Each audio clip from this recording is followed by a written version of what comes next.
Coucou à tous, j'espère que vous allez bien. On se retrouve pour une nouvelle guidance collective au côté sentimental. On va continuer à décortiquer voilà, ces énergies, les situations que vous vivez peut-être. Alors bien sûr, ça reste du collectif, donc prenez uniquement ce qui résonne pour vous, ce qui vous appelle instantanément, ce qui peut vous être utile et poussez tranquillement le reste de côté. Ceux qui ont besoin de quelque chose de plus personnel, vous avez les infos sous la vidéo, dans le descriptif. Et puis pour ce qui se passe par ici, prenez un peu de recul, prenez un peu de distance et piochez là-dedans, comme bon vous semble et puis la vie s'occupera du reste de toute façon.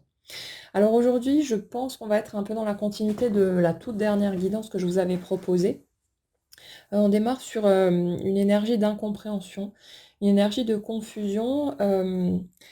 comme si notre première énergie n'arrivait pas à se positionner par rapport, à la personne en face, la rencontre qui a pu être faite, qu'il y ait eu concrétisation ou pas dans cette relation. Mais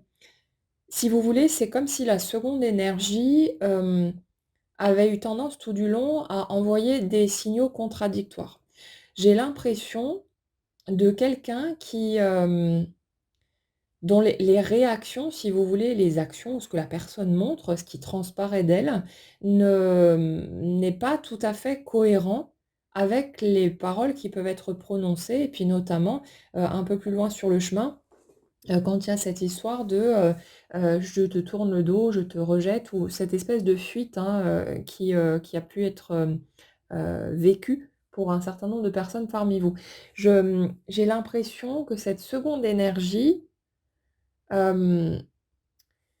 elle a quelque part tout autant de mal à se positionner, si vous voulez, que la première, parce que je ressens quelqu'un qui est, on va dire perturbé, dans un sens plutôt positif dans un premier temps, perturbé par cette rencontre, perturbé par, les interactions avec l'autre, par la différence, si vous voulez, qu'il y a dans ce qui est vécu là et ce qui a pu être vécu, dans ces relations par le passé. Et le truc, c'est que, on en a déjà parlé, plusieurs fois. Cette seconde énergie, en fait,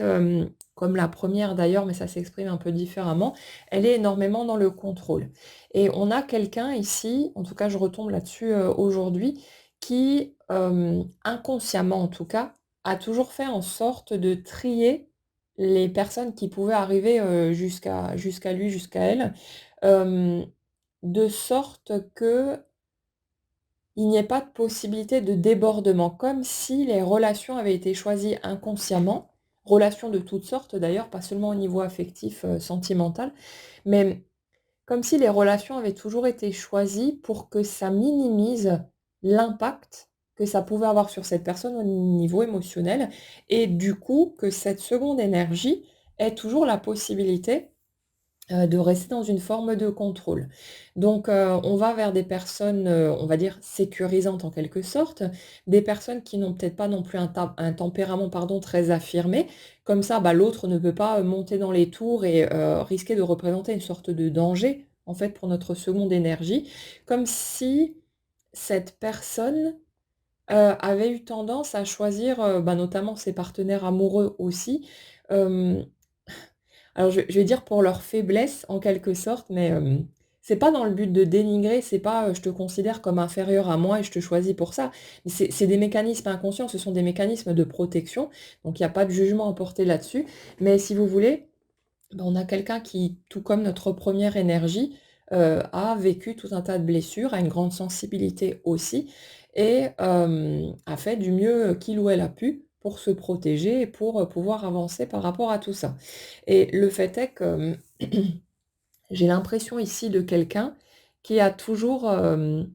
qui s'est toujours dirigé vers des personnes qui n'allaient pas déclencher trop de choses, trop de bousculades, au niveau émotionnel, comme pour garder la maîtrise en fait de ce qui était ressenti. Et j'ai l'impression aussi, qu'inconsciemment, on a quelqu'un qui a pu,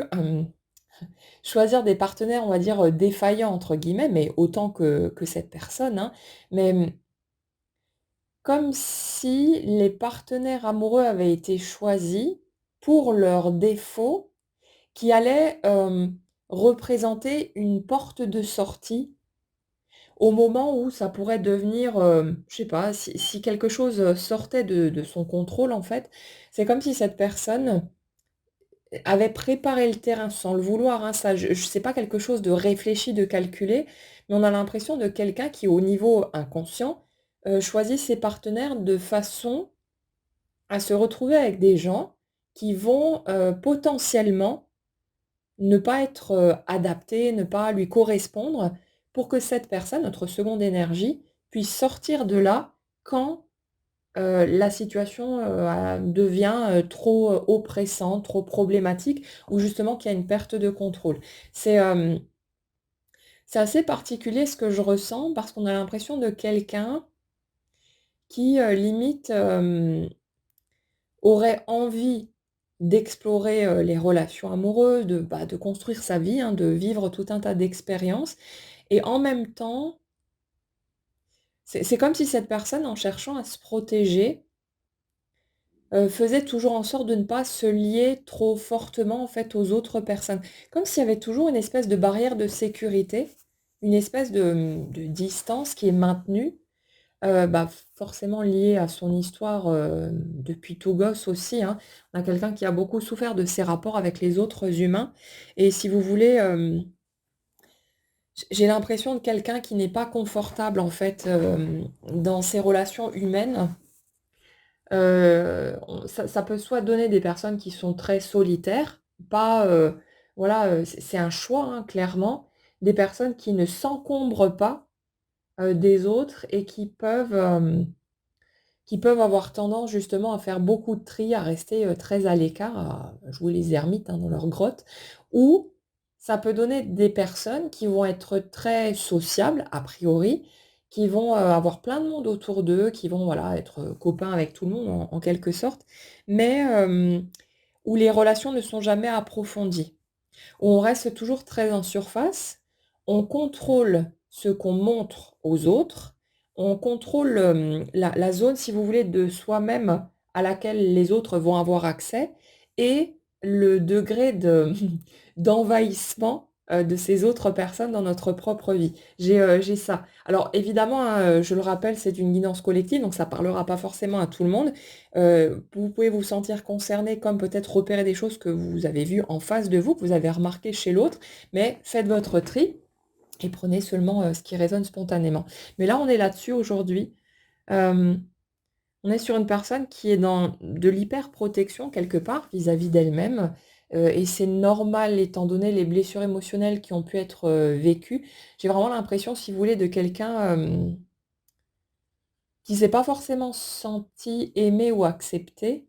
dans son clan familial, j'entends, mais forcément ça se répercute ailleurs, puisque notre famille, ça crée le schéma de base, mais qu'on va voir, réapparaître un peu partout pour qu'à un moment donné, on puisse, prendre conscience de tout ça et qu'on ait la possibilité de guérir aussi nos blessures.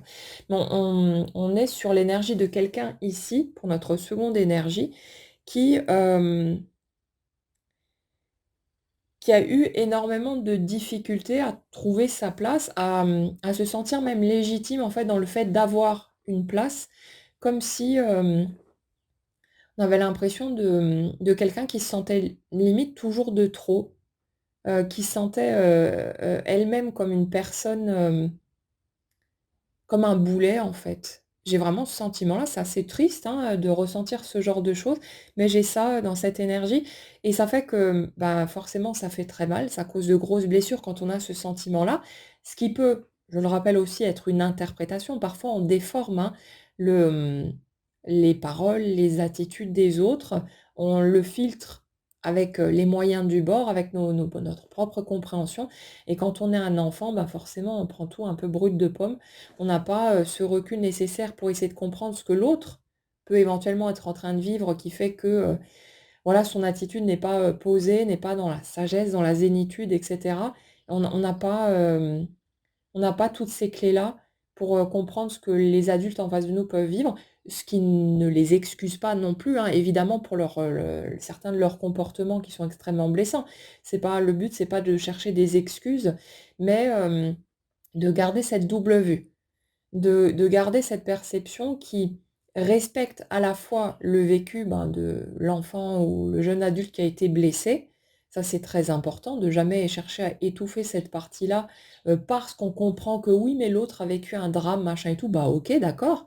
Mais il y a aussi une deuxième personne qui a, pâti de tout ça, qui a subi en fait, alors qu'elle n'avait rien demandé et c'est pas juste non plus. Donc il y a besoin de respecter les 2 aspects et en priorité, bien sûr, de mettre votre ressenti et votre légitimité à avoir ressenti ce que vous avez pu ressentir au premier plan. Ça, c'est la partie la plus importante. La compréhension de l'autre, elle vient après alors que la plupart du temps, on fait l'inverse. On essaye d'abord de comprendre l'autre et ça fait que, beaucoup de personnes parmi nous, ont mis en déni leurs propres émotions, en tout cas pendant un certain temps, parce que, elles regardaient ce qui s'était passé pour l'autre et elles faisaient, preuve de compassion, de compréhension et du coup, elles oubliaient de donner ces éléments-là, en fait, à leur propre personne et bon, voilà. On met le temps qu'on met, mais à un moment donné, on finit par aller par là. Mais, là, si vous voulez, j'ai, une seconde énergie. Hem, j'ai quand même l'impression, en tout cas sur l'énergie sur laquelle je suis là, j'ai quand même l'impression de quelqu'un, qui n'a pas seulement interprété les choses. Si vous voulez, j'ai l'impression d'un cercle familial où il y a beaucoup de jugement, de dévalorisation, hem, où on cherche à faire en sorte que les enfants rentrent dans les petits clous, soient conformes, aux attentes et où il y a, ce côté, un manque d'ouverture d'esprit, en fait, par rapport, aux parents. Alors, chacun fait toujours de son mieux en fonction de son propre degré de compréhension et d'intelligence et de tout le reste, hein, donc voilà. Mais, on a tous nos propres limites. Mais là, si vous voulez, j'ai vraiment l'impression, hem, d'un cadre assez rigide, comme si rien n'était jamais remis en question. En mode, c'est comme ça et pas autrement. On suit, bêtement, en fait, le mode d'emploi qui a été transmis par les générations du dessus et à aucun moment, on se demande: «Est-ce que ça sonne juste pour moi? Est-ce que j'ai vraiment envie de transmettre ça à mes propres enfants?» Comme si, je sais pas, on va dire qu'au niveau des parents que je perçois là, il y avait eu un bug quelque part et qu'on avait, soit les 2, soit l'un des 2, ça dépendra de chaque cas de figure, mais on a l'impression vraiment de parents qui sont tellement préoccupés finalement par leur propre, petite misère personnelle, que c'est comme si, ils n'avaient pas la capacité de transmettre quelque chose de sain et d'équilibré, à leurs gamins. Et là, on a une seconde énergie du coup qui a beaucoup, souffert de ça en fait, parce que je perçois quelqu'un de très sensible, de très réceptif, mais comme notre première énergie, de toute façon, les 2 sont dans le même cas, hein, de toute façon. Mais ça fait qu'on a quelqu'un qui, ressent assez fortement le décalage, justement, les incohérences, qu'il peut y avoir entre ce qui est dit par la parole, vous savez, les règles morales qu'on nous enseigne, ce genre de trucs, hem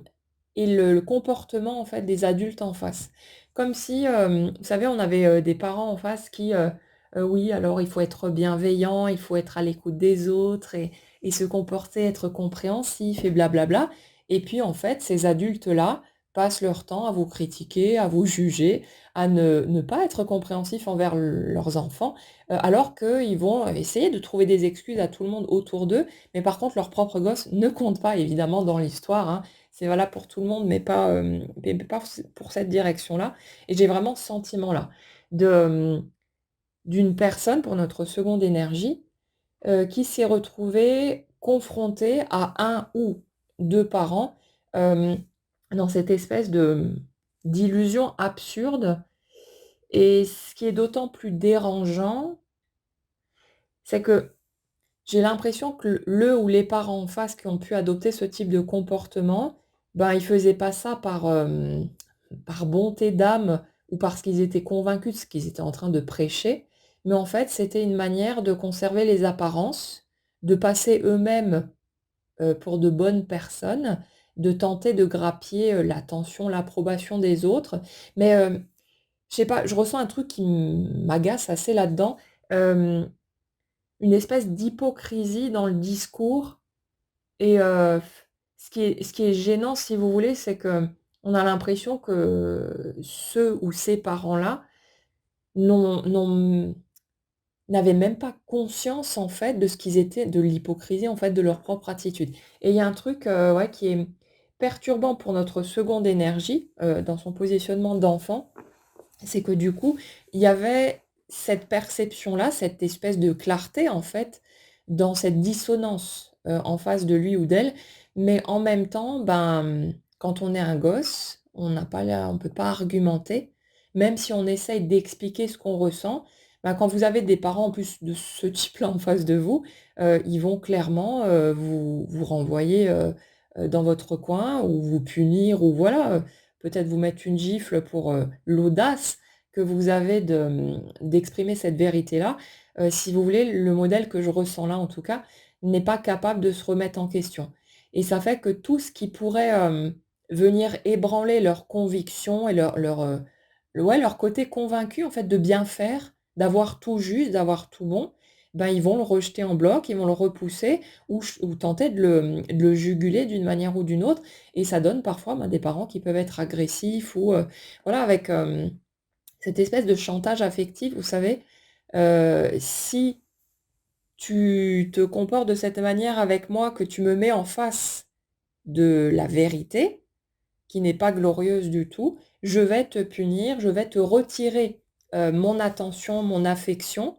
et faire en sorte de te contrôler, en fait, de tenter de te contrôler à travers ce chantage affectif. Et quand on est un enfant, bah, après, tous les humains ont besoin d'amour, ont besoin d'attention, de toutes ces choses-là, c'est un élan naturel. Mais c'est d'autant plus marqué quand on est un gosse, qu'on est sans ressources, que, on n'a pas le mode d'emploi pour savoir comment prendre soin de soi-même, comment se donner de la bienveillance. On ne fait qu'imiter, si vous voulez, ce qu'on observe autour de nous. Et on essaye de faire du mieux qu'on peut pour, tracer notre route au milieu de tout ça, pour essayer de s'en sortir, mais c'est pas facile et ça fait que, pour beaucoup d'enfants, en tout cas ceux qui ont pu, traverser ce type de scénario, hem, c'est très compliqué parce qu'il y a un constant déchirement entre ce qu'on perçoit comme une évidence et les adultes autour de nous qui mettent constamment en déni notre ressenti, notre façon de percevoir les choses, cette vérité qui semble si, frappante, mais les adultes sont là à dire: «Mais non, mais c'est n'importe quoi, c'est pas vrai, arrête tes bêtises» ou avoir justement des réactions parfois violentes et ou agressives par rapport à tout ça et ça fait qu'on a un enfant qui, pour sa propre survie, pour pouvoir, bah, obtenir, l'affection, l'attention dont il a besoin, pour, chercher l'amour en fait de papa et maman, va, commencer à se tordre, va commencer à étouffer son propre ressenti, va finir par le mettre entre parenthèses parce que l'interprétation inconsciente qui est faite de tout ça, c'est que mon ressenti n'est pas fiable, ce que je perçois n'est pas réel, ce que je perçois n'est pas vrai et ça crée un profond déchirement, intérieur. C'est très compliqué d'encaisser cette partie-là. Après, j'ai envie de vous dire aussi qu'il y a une partie qui est, d'autant plus indigeste, c'est cette étape de la vie où vous comprenez enfin que vos parents ne sont pas des dieux, que ce sont des êtres humains faillibles qui ont fait beaucoup d'erreurs et parfois de belles conneries et où vous vous rendez compte que pendant tout ce temps où vous vous êtes tapé dessus vous-même à essayer de contenir votre ressenti, votre perception, votre spontanéité, en fait, vous étiez dans l'erreur, du coup, parce que vous avez toujours eu raison, si vous voulez, dans votre perception des choses et que c'est l'autre en face qui refusait d'être honnête quelque part, de se regarder en face, de remettre en question ses comportements. Alors, comme je l'explique toujours, on est tous prisonniers quelque part de nos propres illusions, en tout cas pendant un certain temps et il y a des personnes qui sont totalement incapables, voilà, de comprendre ces choses-là, de ne serait-ce à les toucher du doigt, chacun est en train de jouer son petit scénario perso et voilà, c'est pas pour autant que l'intention, si vous voulez, de base est mauvaise. C'est des personnes qui elles-mêmes sont en train de lutter quelque part pour leur propre survie avec leur, emprisonnées en fait dans leurs croyances fausses, dans leurs croyances limitantes, à être persuadées que la vie est comme ça et pas autrement et à ne pas avoir ce courage quelque part d'aller remettre ça en question, d'aller essayer de regarder les choses différemment et malheureusement ça fait de gros dégâts. Après, de nos jours, on a, on va dire cette chance pour, beaucoup d'entre nous, on est de cette génération qui fait la bascule, en fait, entre cette rigidité, et une vraie ouverture où justement on va oser plonger à l'intérieur de soi, hem, aller regarder toutes ces choses-là et arrêter de les juger aussi, de voir ça simplement comme des morceaux de notre humanité. Mais, tout le monde n'est pas, en mesure de le faire et c'est vrai que,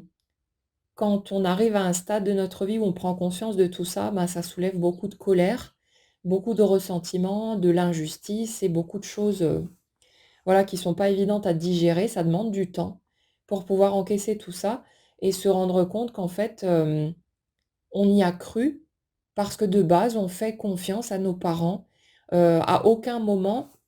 quand on est gosse, on se demande si l'autre est en train de raconter des conneries ou s'il dit la vérité. Ça vient un peu plus tard, puis notamment on commence à se rebeller à l'adolescence aussi. Il y a des choses qui commencent à se mettre en lumière, on voit d'autres modèles aussi de famille, on voit d'autres types de comportements et ça s'imprime de plus en plus clairement jusqu'à ce jour on va trouver cette force de s'émanciper quelque part de nos schémas familiaux, de pouvoir sortir de là et de d'oser commencer à s'affirmer tout ça et puis, bah, tout ça se fait dans le temps au fil de notre expérience. Bref, je vais pas, m'étaler plus dans cette direction-là, mais on a, si vous voulez, une seconde énergie qui, a toujours pris le, cette sorte de, c'est comme si cette personne avait toujours fait son tri, si vous voulez, sur le volet par rapport aux personnes qui l'entouraient, pour ne plus jamais avoir à retomber dans ce type de mécanisme. Le côté, moins sympa de tout ça, c'est qu'on a du coup des relations creuses, des relations qui ne sont pas épanouissantes, qui ne sont pas satisfaisantes du tout et on trouve absolument pas le bonheur qu'on cherche. Et là, le truc, c'est que, après avoir vécu ce type de relation, ben, toute sa vie finalement, des relations où on était dans le contrôle et on choisissait inconsciemment, les partenaires pour que, il y ait pas de risque d'être chamboulé émotionnellement, de perdre le contrôle et de retomber dans d'anciens schémas, de souffrance. Bah là, on se retrouve avec quelqu'un qui, face à cette rencontre particulière, où il y a un parfait miroir finalement en face, bah, se retrouve, bouleversé et en même temps, je ressens aussi du soulagement là-dedans pour cette seconde énergie, comme si, comme si cette personne se sentait, chez elle. Vous savez, cette impression qu'on est sans doute nombreux à avoir déjà ressenti, d'être, un étranger, d'être un extraterrestre. En gros, l'impression de trouver sa place nulle part. Ma famille, je la comprends pas, les autres humains, je les comprends pas non plus. Cette impression de: «Mais qu'est-ce que je fous là, en fait?» Soit je suis née à la mauvaise époque ou il se passe un truc. L'impression de, ouais, de d'appartenir à une autre, espèce et genre on vous ramène en soucoupe, on vous largue là sur la terre et puis allez ciao, débrouille-toi et bon courage et voilà et cette sensation d'être seul au monde, de pas pouvoir être, compris, de ne pas trouver autour de soi des personnes qui justement ont cette même perception, ce même ressenti. Alors heureusement bien sûr, à un moment donné, on finit par se rendre compte qu'on n'est pas tout seul à fonctionner comme ça, mais on met généralement pas mal de temps avant de trouver d'autres spécimens et de se rendre compte qu'en fait on n'est pas fou et que, on a notre place aussi et que c'est pas parce que la majorité des gens fonctionnent différemment que, on devrait nous être différents de ce qu'on est concrètement. Et là, si vous voulez, dans cette rencontre, là, j'ai l'impression que notre seconde énergie, comme la première d'ailleurs, a pu être, vraiment réconfortée par le fait de trouver ce parfait miroir en face. Cette personne qui, contrairement à tous les autres, aux habituelles,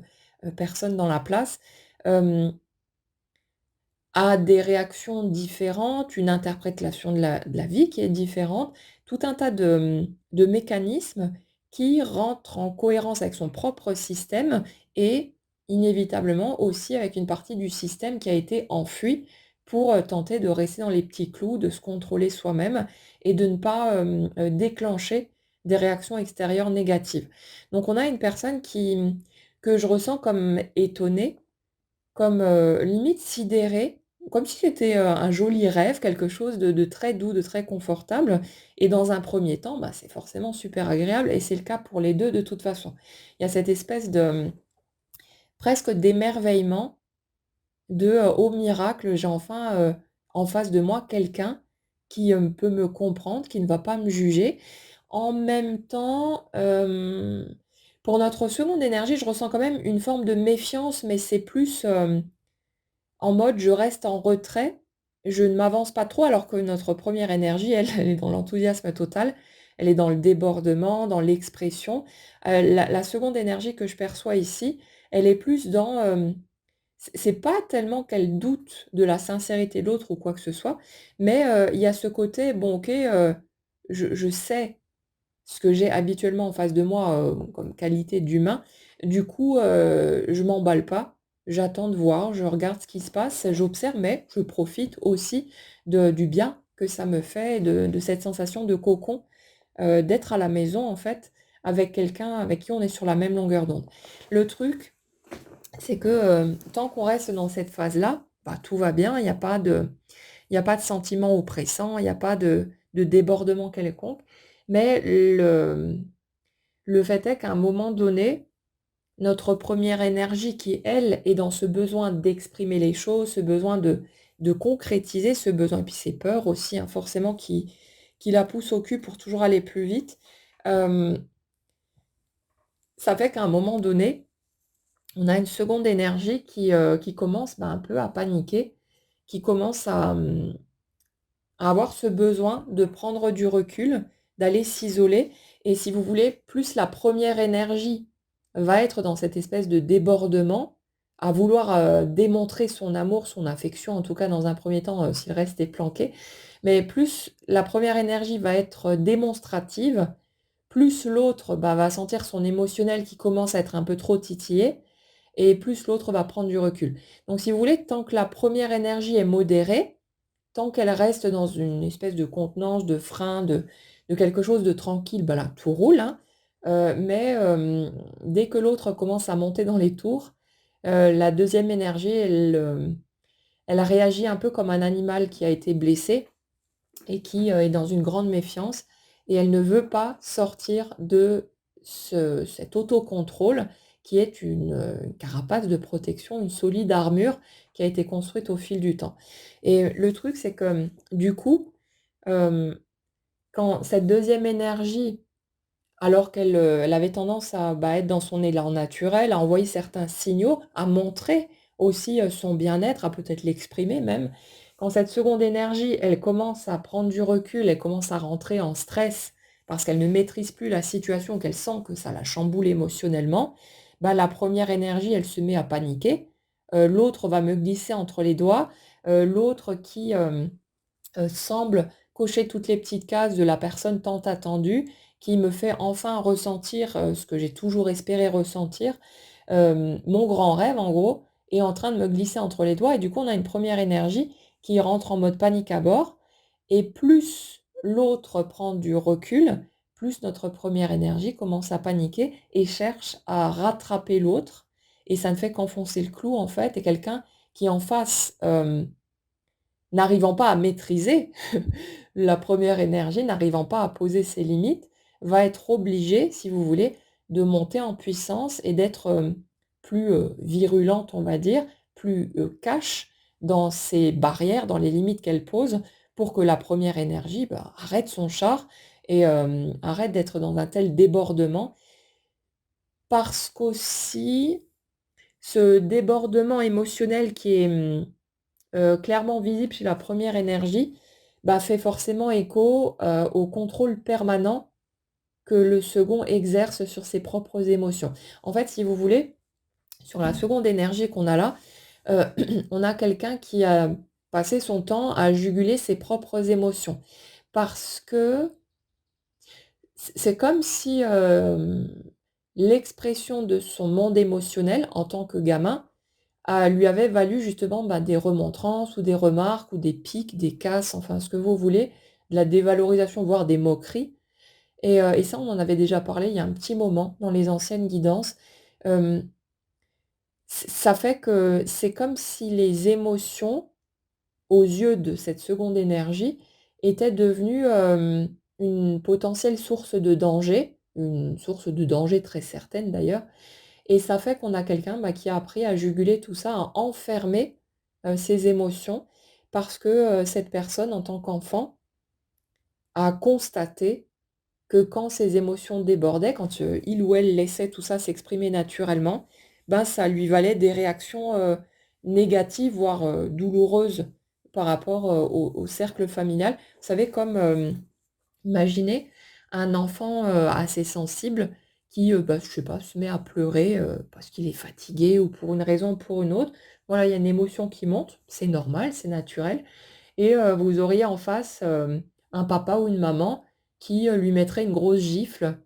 Tout ça parce que l'enfant se met à pleurer et que, alors qu'il n'a pas fait de bêtises ou qu'il y a rien de dramatique et qu'à la place, si vous voulez, de consoler son enfant, le prendre dans ses bras, demander: «Oh, qu'est-ce qui va pas?» machin et tout, se contenterait pour clore le débat de le gifler en pleine face et voilà, de le punir encore peut-être par-dessus le marché. Ben,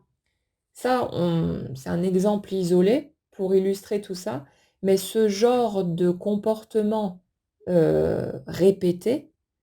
bah, ça fait que l'enfant enregistre qu'avoir une émotion, ça déclenche une réaction agressive et potentiellement de la douleur, qu'elle soit physique ou morale d'ailleurs, du rejet peut-être, du ou des parents et c'est assez terrible en fait d'encaisser ce genre de choses, de, d'enregistrer qu'un mécanisme qui est totalement naturel chez n'importe quel humain, donc avoir des émotions, heu, représente quelque chose qui déclenche de la souffrance, de la douleur et tout ce qui s'ensuit. C'est voilà, c'est en totale contradiction si vous voulez, avec notre façon d'être naturelle et ça fait que, bah, on a quelqu'un qui se retrouvant dans ce type de ressenti, quelle que soit la situation qui l'a déclenché, ce sera différent pour chacun, mais on a une seconde énergie du coup, qui a passé son temps à apprendre à se contrôler, à apprendre à étouffer ses émotions, à les ravaler dès qu'elles commençaient à monter pour, subir en fait le moins possible la violence, quelle que soit la forme qu'elle ait prise. Parfois elle est seulement psychologique, mais je dis seulement psychologique, mais vous savez souvent, quand on a expérimenté les 2, on se rend compte que ce qui laisse les plus grosses, marques, les plus grosses cicatrices, c'est pas toujours la violence physique. C'est souvent le l'impact que certaines paroles ou certains comportements ont pu avoir sur nous au niveau, psychologique. C'est parfois, quand c'est subtil, c'est parfois encore plus difficile, à digérer que les coups qu'on a pu se prendre et ce qui est compliqué aussi, c'est quand vous avez en face des personnes, bah, qui sont dans un déni constant, qui ne vont jamais reconnaître leurs torts, qui ne vont jamais admettre que là, ouais, j'ai vraiment merdé, je me suis comporté, comme un con, je j'ai fait n'importe quoi. Des personnes qui vont continuer, si vous voulez, d'affirmer que: «Non, mais j'ai fait au mieux». Alors certes, la personne a fait de son mieux en fonction de qui elle était, mais vous voyez un peu l'idée? «Non, non, j'ai tout fait bien». J'ai été le très bon parent. Je t'ai donné tout ce dont tu avais besoin. Tu avais de la nourriture chaque jour dans ton assiette, un toit sur la tête, tout ça. OK, super, la base y était. Mais c'est pas pour autant que, qu'on est en mesure de se vanter d'avoir été un bon parent, si on a répondu, si vous voulez, mécaniquement aux besoins d'un enfant, mais qu'à côté de ça, on l'a bousillé, émotionnellement, parce qu'on n'était pas foutu de se poser les bonnes questions et d'essayer d'accompagner son enfant. Bref, on va pas faire le procès des parents, parce que sinon on n'a pas fini. Mais, là, on a quelqu'un, pour notre seconde énergie, qui, s'est retrouvé, dans cet hyper contrôle émotionnel et le fait d'avoir en face de lui ce miroir, mais, ce miroir qui exprime autre chose, si vous voulez, que les parties, exprimées chez lui ou chez elle, c'est perturbant parce que justement ce que, c'est comme si l'autre en face, la première énergie, hem, mettait au dehors ce que lui ou elle a passé tout son temps à essayer de camoufler et ça marche dans les 2 sens. On l'a de l'autre côté aussi. Tout ce que l'autre, le second, va avoir tendance à montrer clairement, Le côté aussi d'ailleurs affirmé, très à l'aise en la matière, enfin, tout un tas d'aspects, plus concrets. Le premier a passé tout son temps à essayer d'enfermer ça parce que, cette personne a enregistré de la même manière que c'était pas bien, que c'était dangereux, que c'était, source de problèmes ou de rejet ou ce genre de choses. On a les 2 qui sont exactement dans les mêmes mécanismes, sauf que chacun, va exprimer des facettes différentes, en fait, de la totalité qu'il est. Mais c'est pas, le fait de rencontrer l'autre et de voir tout ça, c'est pas des morceaux qu'on va, rajouter chez nous. C'est des morceaux qui ont toujours été là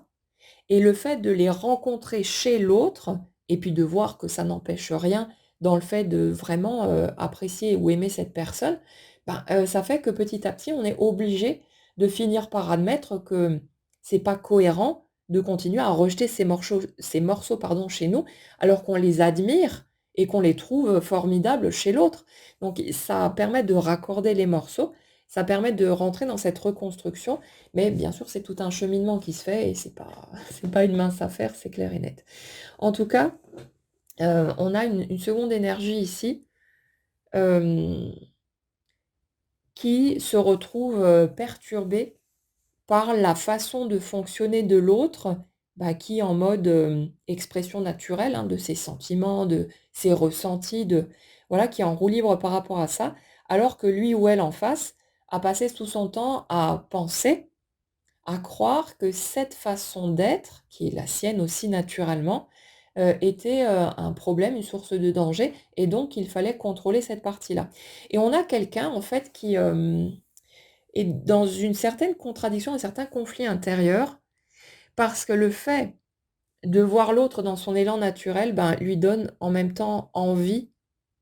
de se laisser aller là-dedans, de se laisser glisser, de faire tomber ses barrières et en même temps, il y a tellement de souffrance, si vous voulez, qui a été accumulée à cause de ces mécanismes-là, que cette personne, elle lutte de toutes ses forces dès qu'elle sent cette envie de relâcher les barrières, de relâcher la pression. Et ça fait que c'est extrêmement, déstabilisant et c'est pour ça aussi que pour, notre première énergie, elle se retrouve dans la confusion, à pas comprendre ce qui se passe, parce qu'on a à la fois quelqu'un qui, dans un premier temps, a envoyé plein de signaux, a montré, son attachement, enfin voilà, était vraiment dans ce même cocon de douceur et ce côté, soulagement, ce côté ça fait tellement du bien de, d'être en face de l'autre et c'est comme si tout ça était perçu clairement par notre première énergie qui, elle aussi, est très réceptive et capte plein de choses et en même temps, bah, quand l'autre commence à être trop, chamboulé dans son émotionnel et donc qu'il remet en route ses mécanismes de protection, ben, on a en face une personne qui comprend pas ce qui se passe. Pourquoi l'autre prend de la distance? Pourquoi l'autre subitement, se met à changer d'attitude ou tient un discours peut-être différent aussi? Pourquoi l'autre se met peut-être, à la rejeter? Et il y a toute cette incompréhension, bah, qui est forcément blessante et qui fait écho aussi, là, de la même façon, à toute cette enfance qui a été vécue en mode, quand je laisse exprimer ma nature véritable, quand je me laisse être spontanée, je suis jugée, cataloguée, dévalorisée, étiquetée. «Tu es pas normale et c'est pas bien et machin et tout, mais tu es folle», folle ou fou, hein, adapté à, si vous êtes un homme ou une femme évidemment. Mais il y a tout ce truc-là et ça fait que, pour la première énergie, hem, quand l'autre va commencer à prendre du recul, parce que simplement elle est dans son élan naturel et elle s'autorise, à se laisser aller, à être elle-même, bah, on a un autre qui prend du recul, qui prend de la distance, qui réagit peut-être négativement et ce qui vient repiquer inévitablement dans ses propres blessures, fondamentales. Donc, vous voyez, c'est pas, intentionnel du tout, c'est pas dans le but de blesser, c'est pas dans le but de tricher ou quoi, mais notre seconde énergie, c'est comme si, sur le coup de la panique et de l'affolement que, cette, cette glissade vers l'absence de contrôle, provoque, bah, il y avait ce mouvement de recul et où maladroitement, on va potentiellement peut-être dire des choses ou faire des choses qui ne sont pas, le reflet de l'intention qu'on avait, mais qui sont une réaction de panique, en fait et où on a besoin d'interrompre l'autre dans son débordement. Parce que ça vient toucher des choses beaucoup trop douloureuses, parce que ça vient peut-être toucher des choses qu'à ce moment-là, on n'est pas en mesure non plus d'aller rencontrer et en même temps, bah, ça rentre pile poil dans les schémas de notre première énergie parce qu'au niveau de la première énergie, bah, il y a aussi tout un tas d'éléments qui ont besoin d'être déclenchés par l'autre en face pour qu'on puisse, aller rencontrer ces parts-là de nous, qu'on puisse guérir, qu'on puisse, aller rencontrer nos blessures et qu'on puisse se rendre compte que tout ce qu'on a toujours cru à notre propre sujet, donc je ne suis pas à la hauteur, je ne suis pas assez bien, je ne mérite pas d'être aimé, toutes ces choses-là sont fausses et sont le résultat de l'interprétation là aussi qu'on a faite des paroles ou des actions de nos parents, de notre entourage et cetera. Vous voyez, bien sûr que c'est très dur, que ça peut être vécu de façon très violente, hein, c'est très douloureux,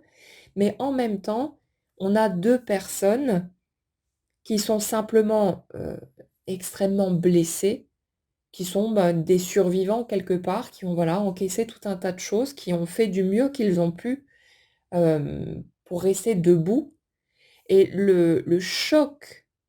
de la rencontre entre ces 2 opposés, bah, fait que ça vient inévitablement remuer des choses très profondes chez l'un comme chez l'autre, chacun s'exprimant avec ses propres mécanismes, ses propres, mécanismes de survie, ouais et et ça fait que c'est assez, c'est comme un électrochoc, c'est très brutal et ça fait qu'on arrive à ces situations, bah, que nous après on va bien sûr interpréter et déformer, mais c'est pas pour autant, rappelez-vous de ça, que l'intention de la personne en face était de vous nuire, de vous contrôler, de vous harponner, de vous blesser, de vous rejeter ou quoi que ce soit d'autre. C'est juste qu'on a 2 personnes qui vivent dans de lourdes blessures, qui ont du chemin à faire pour pouvoir guérir tout ça et qui, ben, coopèrent au niveau énergétique pour contribuer à la guérison de chacun des 2, pour que les 2 puissent, faire tomber leurs illusions au sujet de leur façon de fonctionner, de qui ils croient être, de ce qu'ils croient mériter, tout ce qui s'ensuit et qu'ils puissent se rendre compte qu'en fait, tels qu'ils sont naturellement, ils sont dignes d'être aimés et tout ça se met en place petit à petit au fil du cheminement et c'est grâce à ce type de rencontre. Alors ça passe pas par là pour tout le monde non plus, hein, mais puisque c'est le sujet aujourd'hui, voilà, la majorité d'entre vous, saura de quoi je parle, mais quelque part, c'est grâce à ce type de rencontre aussi qu'on a une opportunité en or d'aller démonter tous les schémas erronés avec lesquels on a vécu jusque-là et d'avoir une nouvelle chance de bonheur. Alors certes, ça passe par des étapes très difficiles, par, des choses qui sont très douloureuses, mais ça en vaut vraiment la peine. Donc pour ceux qui sont encore en pleine galère, qui sont encore, voilà, dans ces étapes qui sont très compliquées, accrochez-vous, essayez autant que possible de faire confiance au processus et de ne pas, vous laisser avoir par les apparences. Parce que souvent, ben, on va mettre tout un tas de filtres, on va déformer les choses et quelque part, on en a besoin à ce moment-là parce que ça déclenche des réactions émotionnelles chez nous, ça nous ramène à d'autres choses. Mais laissez-vous porter, suivez le fil, prenez soin de vous autant que vous pouvez, mais gardez en tête que tout ça a du sens, que c'est pas gratuit, c'est pas une punition, c'est pas un coup de pas de bol. C'est là pour votre guérison et la meilleure manière de contribuer, c'est d'accepter de suivre le fil, d'aller regarder la prochaine étape et même quand c'est dur, de dire: «OK, bah, là j'encaisse, je digère, je me laisse le temps de chialer un bon coup, de laisser sortir, mais après je continue et je sais que c'est pour moi et c'est absolument pas, une punition ou quoi que ce soit de ce qu'on pourrait imaginer dans un premier temps, par rapport à tout ça». On va rester là-dessus, pour aujourd'hui les amis. On continuera de toute façon de creuser, dans ces directions-là. Puis n'hésitez pas, à parler un petit peu, si vous en avez envie, de votre propre histoire, de vous où vous en êtes dans les commentaires, en quelques lignes, hein. Ça permettra éventuellement d'aller piocher dans vos propres énergies ou dans les incompréhensions que vous êtes en train de traverser pour, étayer de prochaines guidances, pour aller creuser dans ces directions-là. Essayer de vous apporter, ce qui pourra vous être le plus utile dans ces étapes compliquées. Voilà pour ça, j'espère en tout cas que ça pourra, vous éclairer, vous permettre peut-être de mieux comprendre certaines choses et de prendre un peu plus de recul sur tout ça. Prenez en tout cas bien soin de vous, passez une belle journée et puis on se retrouve très vite.